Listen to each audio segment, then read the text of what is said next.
Hey everyone and welcome to Silver Square Academical Mathematics. As we have learnt about the concept of union of sets and we have done the related examples too. So in today's video we are going to solve question number 1 to 4 of exercise 1.4 from NCERT book, which are of course related to union of sets. So let's start. First question, as I have written the statement, find the union of each of the following pairs of sets. थोड़ा सा recall करते हैं union of sets क्या है. दो set आपको given है और उनके यूनियन के लिए हम क्या करते हैं, इसका let's see the solution. x union y, ठीक है. ये जो सिंबल है u that is for union, और यूनियन का मतलब है यूनाइट कर देना, इकट्ठा कर देना, यानी कि जो दोनों में एलिमेंट्स हैं उनको एक साथ लिखना है in a set. So x union y is equal to all the elements of set x and all the elements of set y. So it will be 1, 3, 5. ये सारे एलिमेंट हमने लिखे. And now the elements from this set. As we know कि जो elements in a set हैं वो repeat नहीं होते हैं, so we are not going to write 1 again. 1 हम नहीं लिखेंगे, 1 already यहाँ पर है. Then it is 2, ठीक है. 2 हमने लिखा. इसके बाद है 3, which is again here written. So this will be the set which is called union of these two sets x and y. I hope it is clear. So these questions are actually very simple if you have learnt about the concept. Now let us see the second part. Second part है A set given है जिसमें ये 5 elements हैं, B set given है जिसमें ये 3 elements, and we need to get union of these two sets. So it will be written like A union B and it will be a set. और set में क्या होता है कि जो elements हैं वो under the braces होते हैं, within the braces, ठीक है. So write all the elements of this set A E I O U and then all elements of this set as well. A we have written already, so no need to repeat it, and then write B and C. So this is what A union B, very simple. Then next जो sets given है they are given in set builder form. तो पहले हमें इनका मतलब समझना है कि इसमें कौन से एलिमेंट्स हैं. फर्स्ट सेट ए है, उसमें क्या है, the collection of all x such that x is a natural number and multiple of 3, ठीक है. x जो है वो एक नेचुरल नंबर है और 3 का मल्टीपल है. So that means 3, 6, 9, 12 etcetera, all these are natural number and of course are multiple of 3.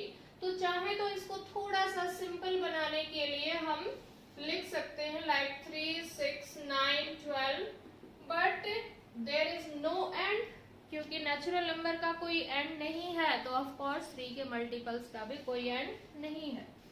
And second set हमारे पास है the set of all elements, collection of all elements x such that x is a natural number. Again natural number आपको लेने हैं but this time less than 6.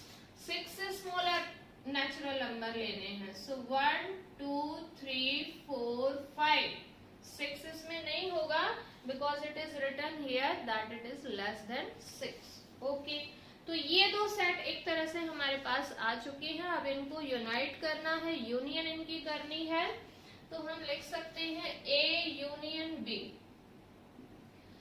यहाँ पर जो है हम इनको यूनाइट अगर करें तो 1, 2, 3, 4, 5 और उसके बाद ये 3 के सारे मल्टीपल्स आएंगे. तो ये हम इजीली लिख सकते हैं. बट यहाँ पर एक सजेशन है, क्योंकि हमारे पास जो सेट A और B हैं they are given in set builder form, ठीक है. ये दोनों जो हैं किस फॉर्म में गिवन है, सेट बिल्डर फॉर्म में गिवन है. तो इसका जो आंसर है वो भी आपको सेट बिल्डर फॉर्म में ही देना चाहिए. Although you may write 1, 2, 3, 4, 5 and then 6, 9, 12, उसके बाद आप कॉमा लगा के यूज कर सकते हैं, वो भी करेक्ट है. like 1 2 3 4 5 and then 6 then 9 12 and like that. ये भी करेक्ट है, but I am suggesting you if the question is given in set builder form then the answer should also be in set builder form. तो इसको कैसे लिखेंगे हम? It can be written like 1 2, ये जो 3 के मल्टीपल्स हैं, 3 के मल्टीपल्स हैं, इनको हम जो है एक साथ लिख देंगे और इनको हम पहले लिख देंगे. So it will be 1 2 3, sorry 3 नहीं, हम 3 को एक साथ लिख देंगे in the form of multiples 4 5 and इसके बाद हम एंड लिख के और क्या लिख सकते हैं, एंड 3m टाइप के सारे एलिमेंट्स होंगे. ठीक है, 3m टाइप के where m is a natural number. ठीक है, 1 2 3 यहाँ आ जाएगा, देन 4 5 और 6 then 9 then 12 then 15 and so on. ये हमारे पास यहाँ आ जाएंगे. So is it okay? तो आप इस फॉर्म में लिख सकते हैं. All right, so this is A union B. मैंने आपको फिर से रिकॉल कराना चाहूंगी कि आप इसको कैसे लिख सकते हैं, इस टाइप से भी लिख सकते हैं, यानी सारे के सारे एलिमेंट्स जो है वो विद कॉमा सेपरेट करके आप इस तरह से लिखेंगे. But don't forget to put dots in the last, क्योंकि सिर्फ 12 तक नहीं है, 3 के जो मल्टीपल्स हैं they are infinite in number, so you need to put dots at the end. All right, I hope you got it now. And now let us see the fourth part. Fourth part क्या है, मैं ये रब कर रही हूँ. If you want to note it down then please pause the video to note it down. Okay, then we have the fourth part. Fourth part is given again in set builder form, and this is first set A is given as the collection of all elements x such that x is a natural number and x is greater than 1 and less than or equal to 6. ठीक है, तो basically अगर हम इस set को देखें in the tabular form, तो ये सेट जो है हमारा ये नहीं होगा, ग्रेटर देन 1 है. ठीक है, so it will be 2 3 4 5 and 6, ये हमारा सेट होगा. सिमिलरली जो बी सेट है that is collection of all x such that x is a natural number and x is greater than 6, 6 से ग्रेटर है. ठीक है, natural number greater than 6, of course क्या होगा 7 then 8 then 9 and it is less than 10 as well, यानी 10 को आपको include नहीं करना. so these 3 elements are there in this set. all right, तो ये 3 एलिमेंट इस सेट में हैं और ये 5 एलिमेंट्स इस सेट में हैं और इनको हमें यूनाइट करना है, इनकी यूनियन करनी है. तो क्या होगा, ये सारे के सारे एलिमेंट्स आएंगे और ये भी सारे आ जाएंगे, और जो रिपीटेड होगा उसको नहीं लिखेंगे, उसको सिर्फ एक बार लिखेंगे, although there is no element here which is repeated. So how to write the solution of this? We may write solution. Again I am suggesting you can write in this form as well, यानी कि आप इसको tabular form में लिख सकते हैं. Tabular form में इसका आंसर हो जाएगा, नाम दिया हुआ है A union B. A union B हम क्या लिख सकते हैं, 2 3 4 5 6 देन 7 8 एंड 9. ये हमारे पास इसका आंसर आ चुका है in tabular form, but we should write its answer in set builder form. So A union B क्या होगा, क्या एक ऐसी प्रॉपर्टी है जो सिर्फ इन एलिमेंट्स के पास है, जो बाकी एलिमेंट्स को, बाकी नंबर्स को इनसे अलग करती है. सो ध्यान से देखिए, ये सारे के सारे नेचुरल नंबर हैं. ठीक है, और 1 से ग्रेटर है और 10 से स्मॉलर है. isn't that? ये सारे नेचुरल नंबर 1 से ग्रेटर हैं और 10 से स्मॉलर हैं, तो यही हम प्रॉपर्टी लिख देंगे यहाँ पर. So A union B is the collection of all elements X such that X is a natural number, and of course X is greater than 1 and X is smaller than 10. ठीक है, 1 से greater है और 10 से smaller है, यानी 2, 3, 4, 5, 6, 7, 8 and 9. I hope you got it. And now we are left with fifth part, which is quite simple. We are having A set as 1, 2, 3. ठीक है, solution for fifth part, it is A set as 1, 2, 3. It is containing these three elements. And B set is a null set. It is equal to 5. ठीक है, यानी इसमें एक भी element नहीं है. So what will be A union B? Of course all the elements of A और B के सारे होते हैं. B में कोई एलिमेंट है ही नहीं. So that means it will contain these three elements only. So actually A union B is here equal to A only. So you got it, these all. Now we would be doing the remaining question, means 2, 3, 4 as well. Now see question number 2. It is given that A is a set which is containing these two elements A and B, and B is a set which is containing these three elements A, B and C. You are given two questions related to this information. Is A is a subset of B? Question number 2 के दो parts हैं. पहले part में पूछा है कि क्या A जो है सेट B का सबसेट है. तो सबसेट को रिकॉल कीजिए. If each element of A is also an element of B, then definitely A will be subset of B. यही तो डेफिनेशन थी. तो देखिए A में ये दो एलिमेंट हैं. A ये यहाँ पर भी है, B जो है वो भी यहाँ है. That means each element of A is also an element of B. Then definitely A is subset of B. ठीक है, तो इसी बात को लिखेंगे सॉल्यूशन में. Yes, A is subset of B as each element of A is also an element of B. ठीक है, तो ये तो हो गया इसके फर्स्ट पार्ट का answer. Now the second part is what is A union B.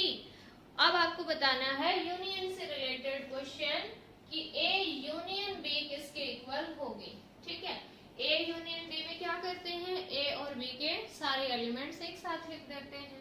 So A union B is the set which contains AB. ठीक है, A के एलिमेंट्स और अब B के लिखेंगे. A और B ऑलरेडी लिख चुके हैं, so it will be C. So A union B will be this set. And आप देखिए यहाँ पर कि ये जो सेट आया है ये B के ही इक्वल है. और हमने एक प्रॉपर्टी भी की थी कि अगर A जो है वो B का सबसेट होगा, then A union B will always be equal to the larger set. ठीक है, सुपर सेट के इक्वल ही होगी. और यहाँ पर भी ऐसा ही है. हालांकि ये पूछा नहीं है, but we can recall that property as well कि A union B जो है किसके इक्वल हो जाएगा, A B C के इक्वल. ऑलराइट, और अब सेम प्रॉपर्टी से रिलेटेड ये वाला क्वेश्चन आ गया हमारे पास.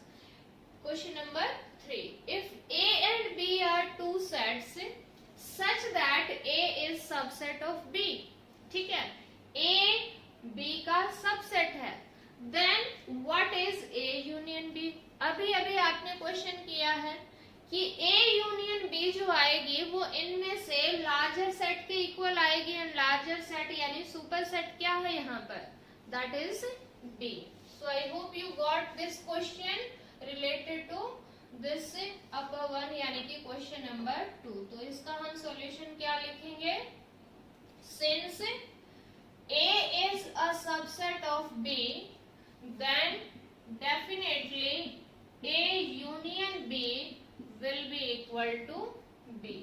ठीक है, A union B किसके इक्वल आ जाएगी, B के ही इक्वल आ जाएगी. So this was question number 3 और क्वेश्चन नंबर 4 की हमारे पास काफी सारे पार्ट्स गिवन हैं, इनको हम करते हैं। नाउ सी क्वेश्चन नंबर 4 में A B C D these 4 sets are given और इनसे रिलेटेड ये 7 सब पार्ट्स इसके बनाए हुए हैं। So first of all we need to get A union B। So आप साथ साथ भी कर सकते हैं, इवन इफ आप में से आगे भी कर सकते हैं, because these questions are very simple. So A union B जो है वो क्या होगा, A union B will be equal to all the elements of A, यानी 1 2 3 4 and then all elements of B. 3 4 we have already written, then we will write here 5 6. So this is A union B. Now the second part A union C. A union C लिखेंगे। So A union C all elements of A as well as all elements of C. So A के elements, these are the elements 1 2 3 4 and C के elements हैं 5 6 7 8। ध्यान दीजिए यहाँ पर कोई ऐसा एलिमेंट नहीं है जो पहले आया हो। So we need to write all the elements 5 6 7 8. So this is A union C. And now the third part is B union C. B union C. So its solution will be B union C. Find out करेंगे all elements of B 3 4 5 6 3 4 5 6 and then all elements of C 5 6 7 8. 5 6 we have written already, so we will write only 7 8. And now fourth part B union D. B union D find out करेंगे, so it will be B union D. B के elements 3 4 5 6 3 4 5 6 और अब D के elements 7 8 9 10। ठीक है, 7 8 9 and 10. So this will be B union D. I hope you are getting. So now I am rubbing this part as we need to do these remaining 3 parts. So let us do the fifth part of the question, which is A union B union C. ठीक है, इसमें हमें 3 sets की union find out करनी है, तो कोई बड़ी बात नहीं है। जहां हम 2 सेट्स में क्या करते हैं, दोनों सेट्स के एलिमेंट्स को लिख देते हैं और जो कॉमन एलिमेंट है उनको हम एक ही बार लिखते हैं, तो सेम हम यहाँ पर 3 सेट्स के लिए भी करेंगे। सो फिफ्थ पार्ट का सोल्यूशन क्या होगा, सोल्यूशन ऑफ फिफ्थ पार्ट हमारे पास है A union B union C, that will be all elements of A 1 2 3 4, then all elements of B. B के एलिमेंट्स 3 4 नहीं लिखेंगे because we have already written, then write 5 6। ठीक है, और अब हम लिखेंगे C के एलिमेंट्स, और C के क्या हैं 5 6 7 8। 5 6 तो हमने लिख दिया है, सो राइट 7 8। एक बार चेक बैक आपको कर लेना चाहिए कि क्या इसमें सारे के सारे एलिमेंट्स आ चुके हैं which are there in the 3 sets. ठीक है, 1 2 3 4 5 6 7 8, 1 2 3 4 A वाले सारे हैं, 3 4 5 6 B के, 3 4 5 6 ये भी हैं, C में है 5 6 7 8 5 6 7 8। ठीक है, so all the elements are there, so this is A union B union C. Now see sixth part it is given A union B union D. ठीक है, इन तीनों सेट्स की यूनियन करनी है, A union B union D. So A union B तो अभी अभी हमने फाइंड आउट की ही थी, then write again 1 2 3 4 and 5 6। ठीक है, 1 2 3 4 5 6, 3 4 दोनों जगह आया है तो एक बार लिखेंगे। और इसमें अब हमें D के एलिमेंट्स और लिखने हैं, और D में कौन से एलिमेंट हैं? 7, 8, 9, 10. So write these as well. 7, 8, 9, 10. So this will be A union B union D. Unite करके लिखने हैं. Unite का मतलब सारे एक साथ आपको लिखने हैं, वही यूनियन है. So now the seventh part है B union C union D. ठीक है, B union C union D. D के एलिमेंट्स 3, 4, 5, 6. 3, 4, 5, 6. Then C के एलिमेंट्स 5, 6, 7, 8. 5, 6, 7, 8. और अब D के elements 7, 8, 9, 10. 7, 8, 9, 10. So this is what B union C union D. So I hope you got all these questions related to union of sets. We would be making more videos on intersection of the sets and of course on the difference of sets. Till then you need to keep watching and keep learning. Have a nice time. Bye bye.